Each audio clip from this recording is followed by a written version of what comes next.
अस्सलाम वालेकुम, welcome to ma'am table. आज मैं आपको परांदा बनाना सिखाऊंगी, ट्यूलिप परांदा, जो कि बहुत ज़्यादा ट्रेंडिंग में चल रहा है। तो उसके लिए आपको फैब्रिक चाहिए होगा, जो कि है जिसकी जो लंबाई है वो 5 इंच है और चौड़ाई मैंने 3 इंच रखी है।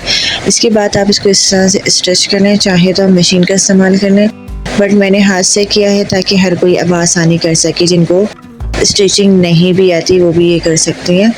और ये मैंने उसी फैब्रिक का इस्तेमाल किया है जो कि मेरी बेटी की ड्रेस में ही शामिल था, तो ये मैंने उसी का इस्तेमाल किया है। और मैं अपने लिए नहीं बना रही हूँ, अपनी बेटी के लिए बना रही हूँ, क्योंकि तो फिर मैं इसके हिसाब से इसकी लेंथ वगैरह रख रही हूँ। लेकिन हाँ, जो ट्यूलिप फ्लावर की लेंथ है वो मैंने 5 इंच ही रखी है, जो नॉर्मली होती है। तो देखिए, इस तरह स्टिच होने के बाद इसको आपने डबल फोल्ड कर लेना है। इस तरीके से आपने पूरा नहीं खोलना, आपने देखिए इस तरह से खोलना, डबल रखना है। दोनों साइड से आपका ऐसे इक्वल हो, ये देखें जैसे मैं पकड़ी हूँ, आपको दोनों साइडें नज़र आ रही हैं। आपने इस तरीके से इसको पकड़ के रखना है। देन इसके बाद हम जो है दोबारा से जो है स्टिचिंग करेंगे, ऊपर वाले पार्ट को सी देंगे। जैसे कि आप तुरपाई करती हैं ना, तो देखिए मैं दोनों कपड़ों को साथ रख के तुरपाई कर रही हूँ। मैं बिल्कुल बेसिक चीज़ें बता रही हूँ, क्योंकि जो बिगनर्स हैं उन्हें नहीं आते ये सब चीज़ें, या जिन्होंने कभी सिया ही नहीं है तो उनके लिए बहुत मुश्किल होता है। अच्छा, मुझे भी थोड़ा मुश्किल से समझ आया था ट्यूलिप फ्लावर बनाना, तो इसलिए मैंने सोचा मैं अपनी वीडियो में हर चीज़ से जो है क्लियर करूँगी और बहुत स्लो रखूँगी इस स्टेप को, ताकि जो भी ख़वातीन हैं या जो भी लड़कियाँ बनाना चाह रही हैं वो बआसानी बना सकें, उन्हें कोई प्रॉब्लम ना हो। क्योंकि जल्दी में दिखाने का कोई फ़ायदा नहीं है कि मैंने सिर्फ वीडियो में भगा देना है। मैं एक एक स्टेप जब तक क्लियर नहीं कर दूँ तो मेरी वीडियो का मकसद पूरा नहीं होगा। ये देखिए, इस तरह से मैं तुरपाई कर रही हूँ, लेकिन दोनों कपड़ा मैंने साथ रखा हुआ है, दोनों चीज़ें मेरी साथ हैं। और मैंने जो धागे निकले थे मैंने उनको जला लिया लाइटर की मदद से, ताकि सिल्क का कपड़ा आपको पता है धागे बहुत निकलते हैं, तो मैंने इस तरीके से इसको सी लिया है। अब मैं इसका धागा खींचूँगी ना तो ये आराम से बंद हो जाएगा, लेकिन अभी मैं पूरा स्टिच कर रही हूँ इसको। मैं फिर धागा आपको खींच के दिखाऊँगी कि आपने कैसे करना है।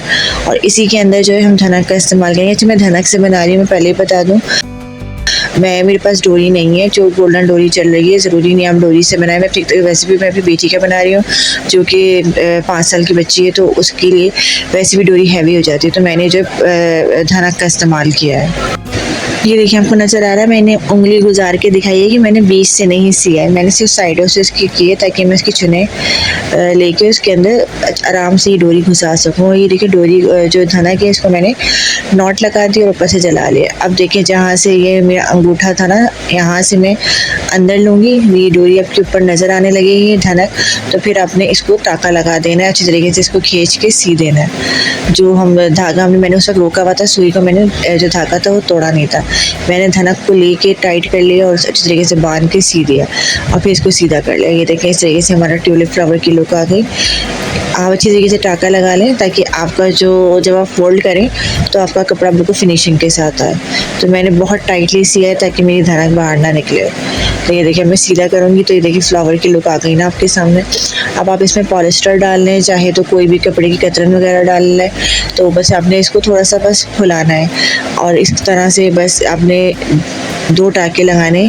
एक टाँका आपने इस तरह डबल करके लगाना, फिर दूसरा टाँका जिस तरीके से लगेगा वो भी आपको बआसानी समझ आ जाएगा।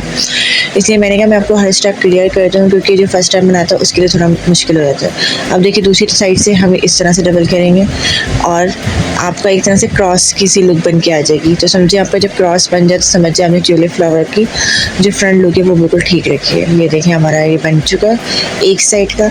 अच्छा, इसके बाद जो है मैंने जो है गोटा वाले जो बीट्स होते हैं वो लिए थे, और मसला ये था गोटा बीट्स में भी इतनी मुश्किल से धनक पास हो रही थी, क्योंकि इनके होल्स काफ़ी छोटे होते हैं। तो फिर मैंने जो है बीच से धनक को कट कर दिया। अब मोती तो बहुत ही छोटे थे, तो इसके लिए मैंने पतली सुई का इस्तेमाल किया और उसमें मैंने 4 मोती पिरोए, और उसके बाद ये जो बीट्स थे गोटा बीट्स, इसको भी पिरो लिया। धनक को काटा यूँ है क्योंकि धनक में पास नहीं हो रहा था।